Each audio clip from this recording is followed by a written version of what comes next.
मुल्क भर में ईद उल अज़हा आज मजहबी जोश व जज्बे से मनाई जा रही है। मुल्क के तुल व अरज़ में छोटे बड़े शहर और कस्बों में नमाज ईद के इज्तिमाअत का इनेकाद किया गया। सुन्नत इब्राहीमी की पैरवी करते हुए जानवरों की कुर्बानी भी की जा रही है। मुल्क भर में नमाज ईद के बाद कौम व मिल्लत की खुशहाली के लिए खुसूसी दुआएं की गईं। इस मौका पर सिक्योरिटी के वसी तर इंतजामात किए गए हैं।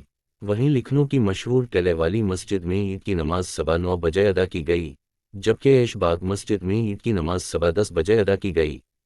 जानवरों की कुर्बानी का अमल नमाज के बाद शुरू हुआ। हैदराबाद में भी ईद की नमाज बड़े पैमाना पर अदा की गई। यहाँ मेरालम ईदगाह बलाली, मादनापीठ ईदगाह के अलावा मक्का मस्जिद व दीगर मसाजिद व ईदगाहों में बड़े इज्तिमाअत मुनक़िद हुए। वज़ीर आज़म जनाब नरेंद्र मोदी ने ईद उल अज़हा के मौका पर सभी को मुबारकबाद पेश की है। वज़ीर आज़म ने एक ट्वीट में कहा, ईद उल अज़हा के मौका पर मुबारकबाद।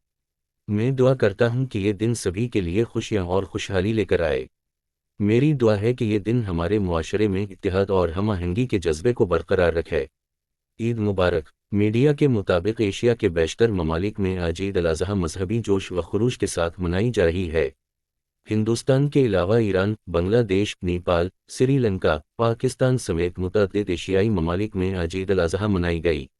ईदगाह के रास्ते तलबियत के वरद सैफ़ज़ा में गूंज रहे थे।